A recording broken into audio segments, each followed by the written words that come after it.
ভাইজান অভিমান করে কোথায় যেন চলে গেছে। ভাইজানকে কোথাও খুঁজে পাওয়া যাচ্ছে না। ভাইজান চলে গেছে? কোথায় গেছে? জানি না। তুমি ভাইজানকে নিয়ে চিন্তা করো না, হয়তো বাড়ি গেছে। হ্যালো হ্যালো, এত রাত করে কার লোক কথা করছ? কারোর লোকে কথা কই না, তুমি ঘুমাও। তাইলে মনে হয় আমি ভুল হচ্ছি। আচ্ছা ঘুমায় পর। আল্লাহ জানে মানুষটা এমন করে ফোন রাইখা দিল কেন, কে জানে কোনো বিপদ আপদ হইল কিনা। আল্লাহ তুমি গরিবের একমাত্র ভরসা, সাহায্য করো মাবুদ, বিপদ আপদ থেকে তারে রক্ষা করো।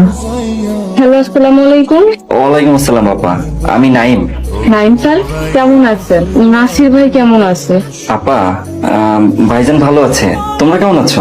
নাইম স্যার, নাসির ভাই যে গেল, কোনো কল টল দিতেছে না, কি হয়েছে তার? ভাইজানের মোবাইলটা হারিয়ে গেছে।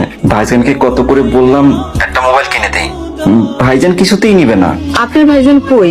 হ্যাঁ একটু দেন, হ্যালো একটু কথা কমবো। ভাইজান তো তার বন্ধুর বাসায় গেছে, আসলে আমি তোমার সাথে কথা বলিয়ে দেবো। নাসিরের কি হয়েছে? ওই দিয়ে ফোন টোন দেয় না। ফোন হারায় ফেলাইছে। কি হয়েছে নাই? ভাইজান গ্রামে যায়নি রে বা। তুমি তোকে কল করেছিলে? ফাতেমা আপাকে কল দিছিল, আজ 7 দিন হলো। ভাইজান কোনো খোঁজ নেই।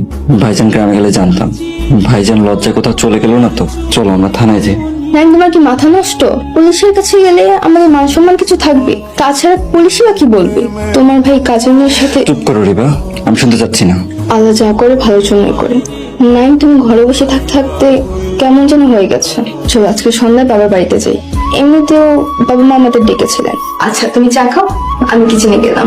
বন্ধু কি করস? তোর নাস্তা নিয়ে এসেছি, প্লেট লয়ে তুইও খা, আমিও খাই। আমি খাবো না। খাবি না মানে কি হয়েছে তোর? আর তুই ঢাকা আইছিস কবে? ঢাকা উঠছিস কই? নাইমের বাসায় গেলি না কেন? তুই নাকি জমি জমা বিক্রি করে নিশ্চয় গেছিস। বন্ধু খুব বিপদে পড়ে তোর কাছে আইছি, আমার একটা কাম খুব দরকার। জমি জমা বিক্রি করে বাইরে সব টাকা দিছিস, আর আমি কামের খোঁজে ঢাকা আইছিস। আর কিছু জিজ্ঞাসা না বন্ধু, আমার একটা কাম দরকার, আমার একটা কাম জোগাড় করে দে। তুই তো জানোস আমি সব কাম পারি। ঢাকা শহরে কাম আছে, এর লিগে মানুষজন ঢাকা শহরে আয়। কিন্তু তোর তো বাড়িতে ভালো অবস্থা, বছরে 2-250 মণ দান হয়। অন্য ফসলের কথা বাদই দিলাম, পুকুর আছে 2টা। তুই এসেছিস ঢাকা শহরে কাজ করতে, আমার তো বিশ্বাস। আর তুই কি মারামারি করে গ্রাম ছাড়ছিস? কাম দিবি না তো? আমি নিজেই কাম খুঁজে নিব। আরে উঠতেছিস কি লেগে বয়? তুই তো আমার জন্য মেলা কিছু করছিস, দেখি তোর জন্য আমি কি করতে পারি। কিন্তু কি কাম তুমি এটাই চিন্তা করতেছ। আচ্ছা হন, আমি তো রিক্সা চালাই, তুই কি রিক্সা চালাইতে পারবি? 100 বার পারুম। অনেকদিন হয় সবাইকে একসাথে দেখি। তোমার আয়োজনে খুব খুশি হয়েছি। তোমরা কেমন আছো? আলহামদুলিল্লাহ ভালো আছি, আপনাদের দয়ায় ব্যবসা ভালো চলছে। তুমি চুপচাপ কেন? তোমার কি হয়েছে? একদম ভালো নেই মা।